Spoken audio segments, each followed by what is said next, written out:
सव्वे विअर्हन्ता जेण विहाणेन खविदकम्मंसा किच्चा तदोवदेशं निवादातेण मोतेसिम।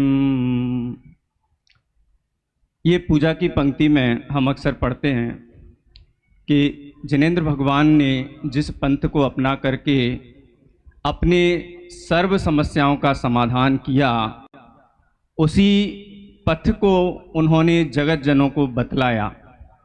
वो समाधान का पथ है ज्ञान का अभ्यास। ज्ञान सर्व समाधान कारक है, लेकिन मैं ज्ञान शब्द की चर्चा और वो किस प्रकार से समाधान कारक है इस पर विमर्श करने के पहले ज्ञान को हम तीन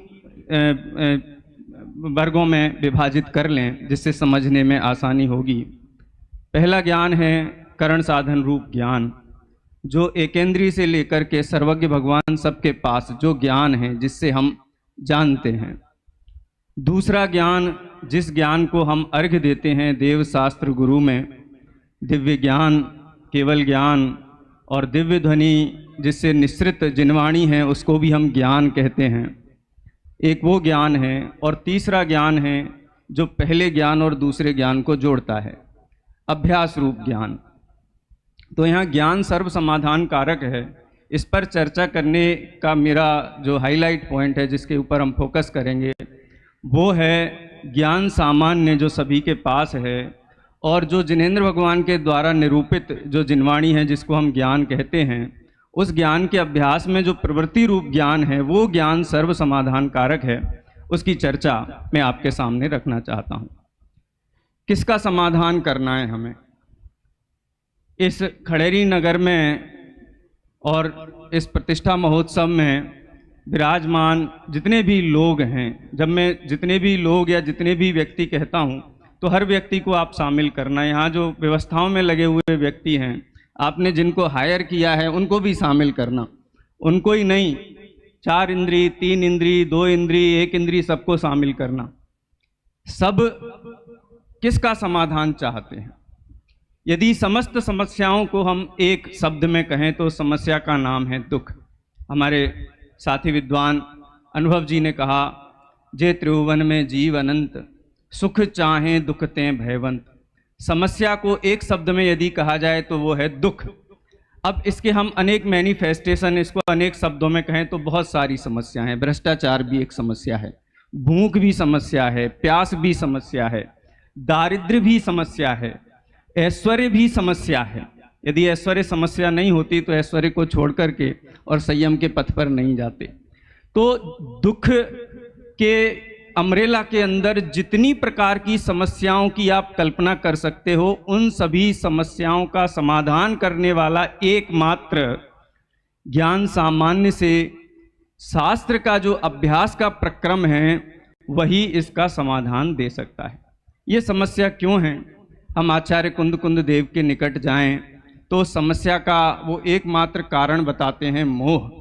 और मोह का लक्षण करते हुए आचार्य देव कहते हैं, दव्वा दिए सुमूढ़ो भावो मोह जीवो हवदि मोहोती, खुब्बदि तेणुच्छन्नो पप्पारागम वदो संवा। मोह का लक्षण बताया आचार्य ने। कहते हैं कि द्रव्य गुण पर्याय के संबंध में जीव की जो मूढ़ता है, अज्ञान है, वही मोह है। और ये जीव जो क्षुब्ध रहता है, दुखी रहता है, उस दुख का एकमात्र कारण है, दुख कहो समस्या कहो, एकमात्र कारण है खुब्बदि तेणुच्छन्नो, उसी अज्ञान से आच्छन्न होकर के दुखी रहता है, यानी अज्ञान से दुखी है। अज्ञान सभी समस्याओं का जनक है।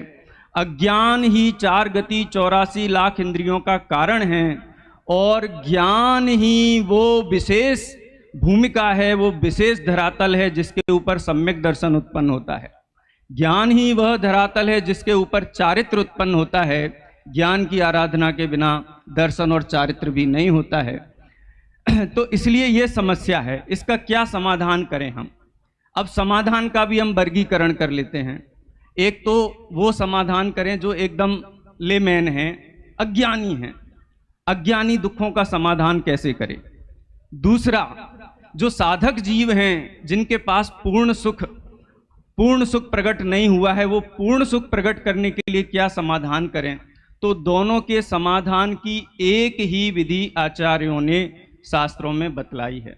सभी के लिए सामान्य निरूपण करते हुए कहा, जिण सत्था दो अट्ठे पच्चखादी हिम बुज्झदोड़ियमा, कि जो जिन शास्त्र के द्वारा पदार्थ का प्रत्यक्ष आदि प्रमाणों से, बुज्झतो माने जो जानता है, जो प्रत्यक्ष आदि प्रमाणों से वस्तु का स्वरूप जानता है, उसके 7 भय मिट जाते हैं, उसके देह संबंधी दुख मिट जाते हैं, उसका जो भी मोह समूह है, दुख है, वो सब मिट जाते हैं। क्षीणो मोहो वचो तम्मा सत्थम समदि दव्वम। इसलिए शास्त्र का अभ्यास करना चाहिए। शास्त्र का अभ्यास करने की जब बात कही जाए तो शास्त्र के अभ्यास का तात्पर्य ये नहीं है कि हम गाथाएं याद करें, भेद प्रभेद याद करें, परिभाषाएं याद करें। हमारे जो दुख हैं, उन दुखों के समाधान में वो विषय वस्तु किस प्रकार से कार्यकारी है, उस मर्म बिंदु का स्पर्श करते हुए अध्ययन करने पर दुख नियम से दूर होते हैं। विस्तृत चर्चा है, लेकिन संक्षेप में हमको इसको लेना है। तो एक तो हुआ जन सामान्य के लिए एक बहुत मार्मिक प्रकरण, चूंकि आज तप कल्याणक का दिन है और अभी तक है, जब तक भगवान का ज्ञान कल्याणक नहीं हुआ है। प्रातःकालीन सभा में आपने बहुत विस्तार से सुना है, और मनीष जी हमारे जो विद्वान हैं, हमारे साथी हैं, उन्होंने बहुत मार्मिक चित्रण प्रस्तुत किया। प्रवचन सार की चरणानुयोग सूचक चूलिका का पहला जो प्रकरण है, जिसको हम कहते हैं आचरण प्रज्ञापन। आचरण प्रज्ञापन पूरा होता है और वो शिष्य जो नवदीक्षित है, वो आचार्य भगवान के चरणों में जाकर के बैठता है और आचार्य भगवान से ये कहता है कि अब बताओ, अब हम क्या करें, अब हमारा क्या कर्तव्य है। तो ज्ञान तत्व जो चरणानुयोग सूचक चूलिका का मोक्ष मार्ग प्रज्ञापन का पहला ही जो गाथा है, प्रथम गाथा है, उसमें आचार्य देव आज्ञा देते हैं कि तुमने सुखी होने के लिए जैनेश्वरी दीक्षा धारण की है। मैंने बताया था, पड़िवज्जदु सामण्यम यदि इच्छति दुख परिमोक्षम। तो अब क्या करें, साधक जीव क्या करें। तो उनको कहते हैं, ए अज्ञदो समणो, श्रवण को एकाग्र रहना चाहिए। एकाग्र माने आत्मा, एक माने आत्मा, और अग्र माने वही आपका ध्येय बिंदु होना चाहिए। शुद्धोपयोग की प्रतिज्ञा सहित आप दीक्षित हुए हैं। ए अज्ञदो समणो ए अज्ञम निश्चितस्य अर्थेषु, और एकाग्रता होती है पदार्थ का निश्चय होने से। ये सब समझ लीजिए, बुलेट्स में आपको दे रहा हूं, इनके व्याख्यान में यदि जाएंगे तो बहुत विस्तार है कि पदार्थ का निश्चय से जिस जीव को जीवादि पदार्थ के संबंध में सम्यक ज्ञान है, यथार्थ जानता है, उसका श्रद्धा भी सम्यक है, और वो निश्चित रूप से सुख में पूर्ण सुख की तरफ गमन करता है। एक गम निश्चितस्य अर्थेषु, निश्चिती आगम दो, और पदार्थ का निश्चय आगम से होता है। आगम चेठा तदो जेठा, आकेश जी ने अभी कहा था। इसीलिए आगम का अभ्यास, शास्त्र से वस्तु स्वरूप की प्रतीति करना, यही एकमात्र उपाय है।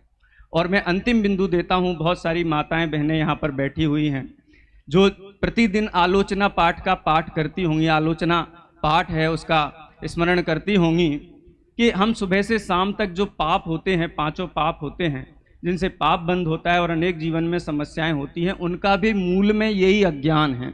वस्तु स्वरूप का यथार्थ परिचय नहीं है। परिचय आगम से होता है, आगम का अभ्यास नहीं करते हैं व्यवस्थित, तो वो पाप निरंतर हमारे जीवन में होते रहते हैं। एक छंद है, विपरीत एकांत विनय के, बस होए घोर अघ कीने, बचते नहीं जात कहीं ने। जो ज्ञान सामान्य है, उससे श्रुत का जो अभ्यास नहीं करते हैं, और अभ्यास न होने के कारण जीवन में विपरीतता है वस्तु स्वरूप के संबंध में। एकांत से वस्तु स्वरूप को मानते हैं, क्योंकि ज्ञान एकांत रूप उनका हो रहा है। विनय से मानते हैं, कुछ विचार नहीं करते हैं, विवेक नहीं है तो विनय से मानते हैं। इसलिए विपरीत, एकांत, विनय, अज्ञान और संशय, ये पदार्थ के संबंध में अनेक प्रकार का ज्ञान अभ्यास से, ज्ञान के साधना से दूर होता है। उसके अभाव में जीवन में हिंसा, झूठ, चोरी, कुशील, परिग्रह, सातों व्यसन, सभी कसाएं, उनका एकमात्र कारण अज्ञान है।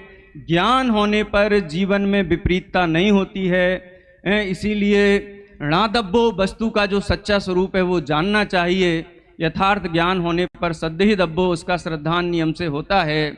और जो ज्ञान श्रद्धान जिनका ठीक होता है, अणुचरि दब्बो, वो उसका अनुवर्तन भी करते हैं। इसलिए सभी समस्याओं का एकमात्र समाधान वस्तु स्वरूप का परिचय है। और यथार्थ वस्तु स्वरूप सर्वज्ञ के द्वारा शास्त्रों में कहा गया है।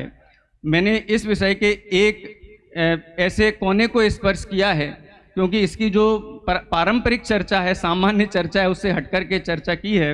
मैंने आपको चादर और धोबी का उदाहरण नहीं दिया है, लेकिन कहने का सार इतना ही है कि यदि शास्त्र का अभ्यास, शास्त्र से वस्तु स्वरूप का यथार्थ यदि आप परिचय प्राप्त करें, तभी आपके भवों का अभाव होगा। और जो मैंने मंगलाचरण में कही थी, सव्वे विय अरहंता, उसका स्मरण करते हुए कि इसी ज्ञान अभ्यास के बल पर आज तक अनंत अरहंत हुए हैं, इसी ज्ञान अभ्यास के बल पर वर्तमान में अरहंत हो रहे हैं, और जितने जीव भी अरहंत होंगे इसी वस्तु स्वरूप के ज्ञान अभ्यास से ही होंगे। इन्हीं शब्दों के साथ विराम लेता हूँ। जय जिनेन्द्र।